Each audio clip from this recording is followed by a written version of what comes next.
Bismillahirrahmanirrahim. Assalamualaikum warahmatullahi wabarakatuh. Waalaikumsalam warahmatullahi wabarakatuh. Mas Tambah. Teman-teman, ini waktu tunggunya 1 tahun yang lalu. Saya sedang bersama dengan Mbak Suruti Respati.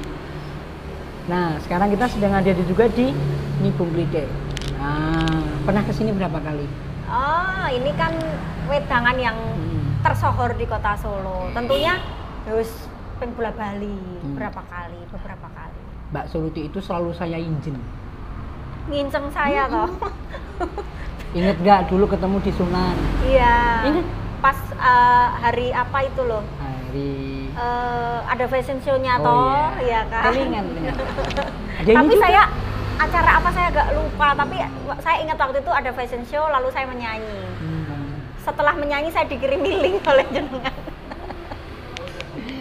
Saya lihat di Trans TV. Ada lihat juga di Indosiar. Di Sahur.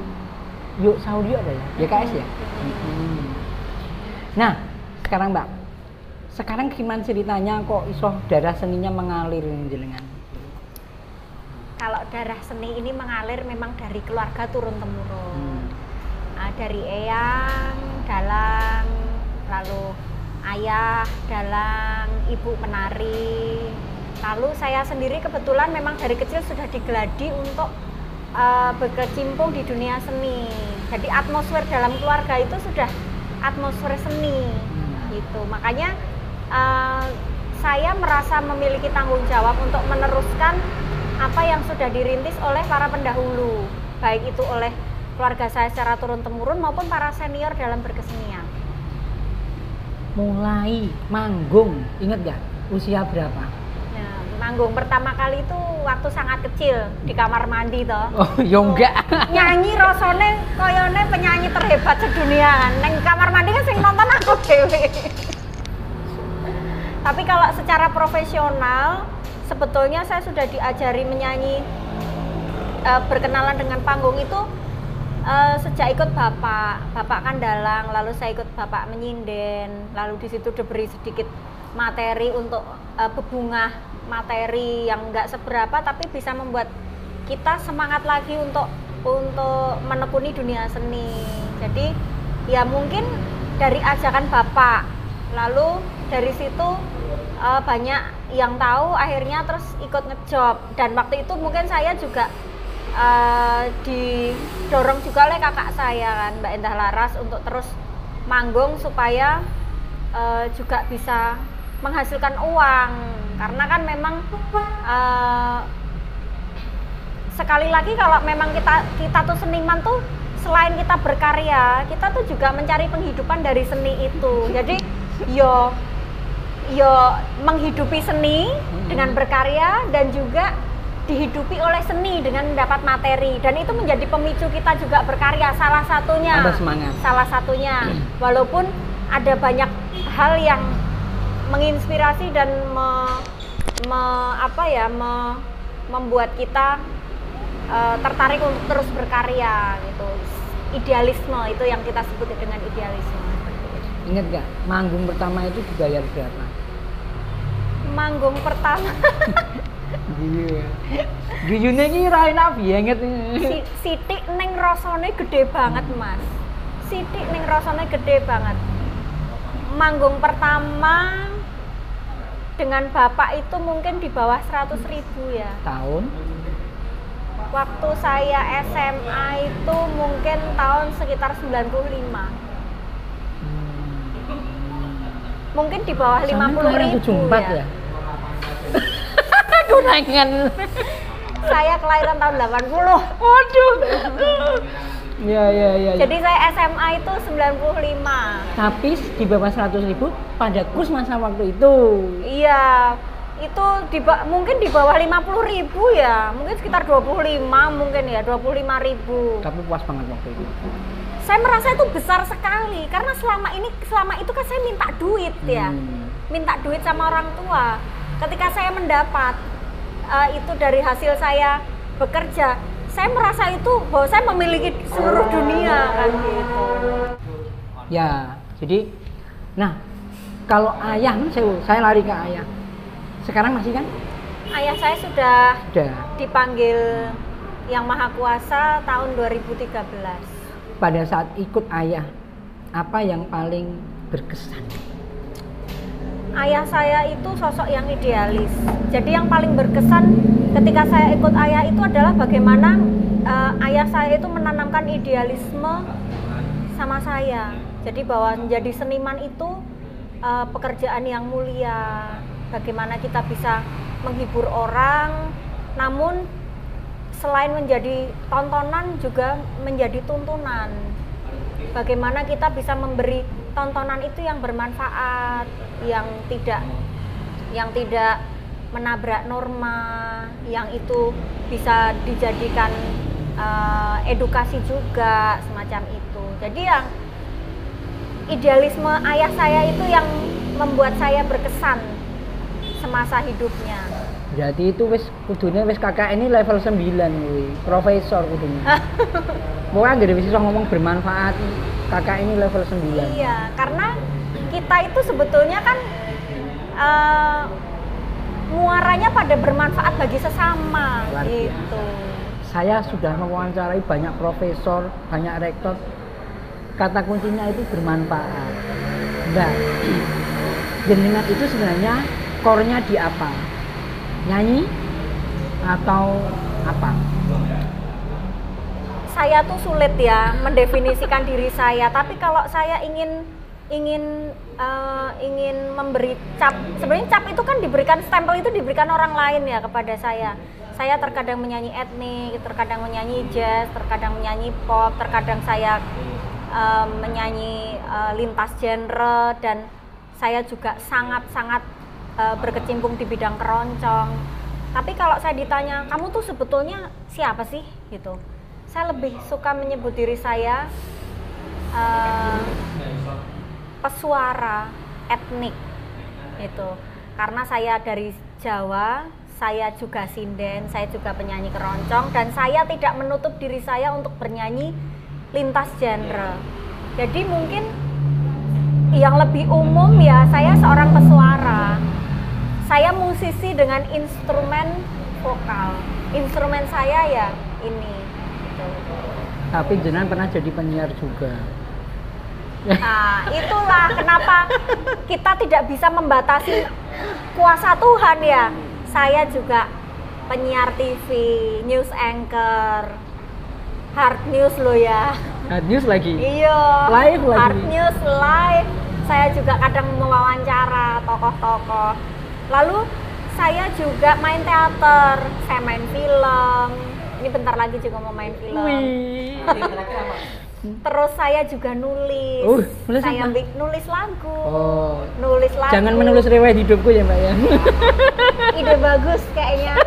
Belum ada, selama ini dia kan ngerjain orang, nanya terus, ngorek-ngorek. Belum ada aja lu yang ngorek dia. Ini pasti menarik. Ini dong. Udah ya? Apa sih niat Anda untuk ngorek-ngorek orang lain? Iya. Saya mau tanya saya. Iya. Jawab. Jawab. Kalau ini misalnya, tak publish, kemudian orang lihat, kemudian orang itu ngerti riwayat jenengan dan orang suka, jadi bahagia. Satu. Yang kedua, kalau misalnya kemudian cerita hidup Anda nanti, kemudian orang itu terinspirasi, maka dia akan bisa mendapat jalan hidup yang baru, mungkin melebihi jenengan. Jadi masuk surga duluan. Luar biasa loh. Muaranya kembali lagi ke manfaat. Kalau dia sih mungkin nggak sabar mau masuk surga. Nggak apa-apa sih, saya sabar. Iya, nanti biar dia duluan masuk. Tolong dicatat ya nih pemirsa. Teman saya ini sangat sabar. Makanya. Mbak, pada saat jenengan itu di depan kamera TV, padahal tatapan mata jenengan itu tajam banget. Saya aja antara wedi, takut, segan, karo kagum itu jadi satu. Terus ngopo ya? Pasti aku ngerti arahnya. Mbak, aku ketemu kowe kok biasa wae. Bener nggak? Ngaku. Enggak. Ngaku. Kita kan udah sering ketemu. Nah. Tapi sesuatu yang saya berkesan sama Mbak Sruti itu apa? Ramah. Kalau sopo-sopo orang nyingkang, ora koyo kowe kuwi lho. Ketemu yuk misalnya ngomongin ngene aku. Tapi jangan salah loh. saya bisa nyeneni Mas Bambang. Mas sombong. Itu karena apa? Karena sayang. Aku tak golek ngono semaput. Aku bisa, Mas kamu jangan kayak gitu dong Mas. Itu artinya punya apa ya, kedekatan dan perhatian. Dan itu bagi saya tuh ini bener loh pemirsa, itu salah satu bentuk romantisme. Iya, bener nggak? Kita kalau segan sama orang, kita ngomong aja takut kan gitu. Oh ini apa, aduh Raina pakai wes lah meneng wae. Kalau ketika kita bisa approach seseorang tuh dengan seenak kita sendiri, saya yakin itu ada romantisme di situ. Nah, iki sing marake respon neruske podcast. Di situ. Aku wis respon neruske podcast iki. Sepi terus iki. Terus piye golek bahan opo iki? Itu ada kedekatan emosional. Jadi cedak emosi. Mbak, ini yang masih saya tanyakan ketika siaran. Ketika siaran itu apa yang ada dalam benak jenengan pada saat itu? Karena di depan kamera live lagi dan hard news lagi. Sebetulnya itu kan sama aja kan kayak kita ngomong. Cuma kita tuh dikasih kayak semacam konsep besar di situ. Oh ini kita lagi ngomongin ini, temanya ini, seperti itu. Kita tinggal memahami itu, mendalami itu, lalu kita kupas, lalu kita sampaikan aja yang sudah ada tertuang di dalam berita yang sudah dihimpun oleh wartawan. Lalu kita mungkin ada sedikit pertanyaan-pertanyaan nyentil-nyentil dikit, itu bisa kita ungkapkan seperti itu. Tinggal nanti narasumbernya bagaimana itu feedbacknya kayak gitu. Padahal untuk live itu dandannya suwe. Kalau dandan enggak terlalu lama ya. Karena jadi, sudah biasa. Karena yang memake up kan itu ada tim wardrobe sama makeup. Itu tuh dia udah canggih banget. Tapi mungkin saya ingin balik lagi ke pertanyaan dari Mas Bambang yang, Mbak aku kok lihat kamu tuh kalau di kamera kok seperti tajam. Itu takut. Bukan maksudnya tajam itu. Tajam. Maksudnya antara segan sama takut sama kagum. Tapi yang satunya tadi belum dilanjutin. Apa? Tapi kok gitu loh tadi. Apakah seperti apakah seperti teman-teman saya yang lain? Aku kalau lihat kamu di panggung seperti itu, tapi kalau ngelihat kamu ketemu langsung kayaknya biasa aja gitu. Maksud biasa aja itu kan ramah gitu loh. Ya itu. Kan wong nek jadi artis besar itu kan rata-rata terus do somse.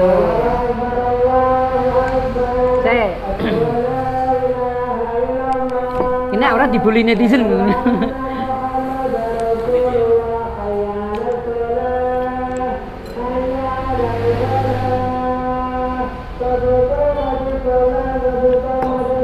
Ben bablas ora apa-apa.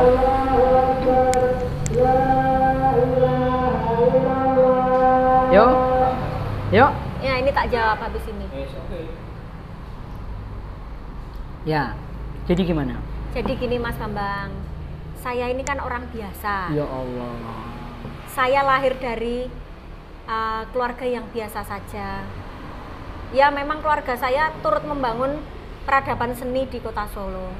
Tapi didikan kuat dari keluarga saya adalah kita ini yang penting memang bermanfaat bagi sesama. Lalu kebetulan saya ini memiliki satu penyeimbang dalam hidup saya. Saya kan melayani masyarakat di pemerintahan. Saya bertemu dengan banyak sekali jenis orang dengan pekerjaan, dengan kepentingan yang di situ tuh latar belakang itu menempa saya. Bahwa kita tuh sama, kita itu sama-sama harus bersinergi dan hidup bersama-sama.